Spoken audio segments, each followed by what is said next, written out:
ఏదైనా సమస్య మనకు వచ్చినప్పుడు జాతకం ద్వారా పరిష్కారం చూద్దాం అనుకునేప్పుడు మనం ఏం చేయాలంటే అసలు ఆ సమస్య అనేది ప్రస్తుతం జరుగుతున్న దశల కారణంగా వచ్చిందా లేకపోతే జాతకంలోనే దోషం ఉందా అనే విషయాన్ని మనం పరిశీలించాల్సి వస్తుంది. ఫర్ ఎగ్జాంపుల్గా చాలామంది వస్తూ ఉంటారు, ఉద్యోగం రావడం చాలా కష్టంగా ఉంది, ఉద్యోగంలో ఉన్న వాళ్ళు కూడా చాలా ప్రాబ్లమ్స్ అండ్ ఇష్యూస్ని ఫేస్ చేస్తున్నాము, సో ఎంత ప్రయత్నిస్తున్నా ప్రమోషన్ రావట్లేదు, ఇలా చాలా సమస్యలు చెప్తూ ఉంటారు. అప్పుడు మనం ఏం చేయాలంటే దశ అంతర్దశలను చూడాలి.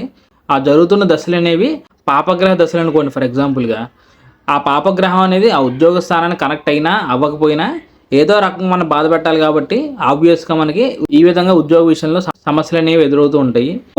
డిఫాల్ట్గానే మన జాతకంలో ఉద్యోగపరంగా దోషాలు ఉన్నాయనుకోండి, అంటే 10th హౌస్ ఏదన్నా చెడిపోవడం పాపగ్రహాల వల్ల కానీ లేకపోతే అసంగతం అవ్వడం, ఇలా దోషాలు కనుక ఉన్నట్లయితే వాళ్ళకి ప్రాబ్లం అనేది టెంపరీ ప్రాబ్లం అయితే కాదు, పర్మనెంట్గా ఉంటుందని మనం అయితే గుర్తించాలి.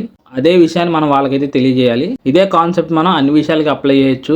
మ్యారేజ్ పరంగా చెప్పాలంటే ఎప్పటి నుంచో వివాహ ప్రయత్నాలు చేస్తున్న వారికి వివాహం కావట్లేదు అని అనుకున్నట్లయితే వాళ్ళకి జరుగుతున్న దశాకాలం చూస్తున్నట్లయితే మనకు అర్థమవుతుంది.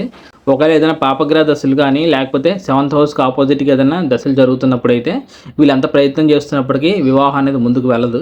డిఫాల్ట్గా కలత్రపరంగా దోషం కనుక ఉన్నట్లయితే వీళ్ళు ఎంత చేసినప్పటికీ ఏం చేసినప్పటికీ వివాహం అవ్వడం అనేది కష్టం అవుతుంది. లేకపోతే మ్యారేజ్ లైఫ్లో ఆల్రెడీ ఉన్న వాళ్ళకి కూడా ఎప్పుడు ప్రాబ్లమ్స్ అండ్ ఇష్యూస్తో ఎప్పుడు గొడవలు అవుతూ ఉండడం, మనస్పర్ధలు రావడం, ఇలాంటివన్నీ క్రియేట్ అవుతుంటాయి. అందుకనే ఎటువంటి సమస్య అనేది వచ్చినప్పటికీ జాతకపరంగా మనకు దశాకాలం వల్ల వచ్చిందా లేకపోతే డిఫాల్ట్గా మన జాతకంలోనే ఉందా అనే విషయాన్ని మనం ముందుగా తెలుసుకోవడం అనేది జ్యోతిష్యంలో చాలా ముఖ్యమైన అంశం. సర్వేజన సుఖినో భవంతు.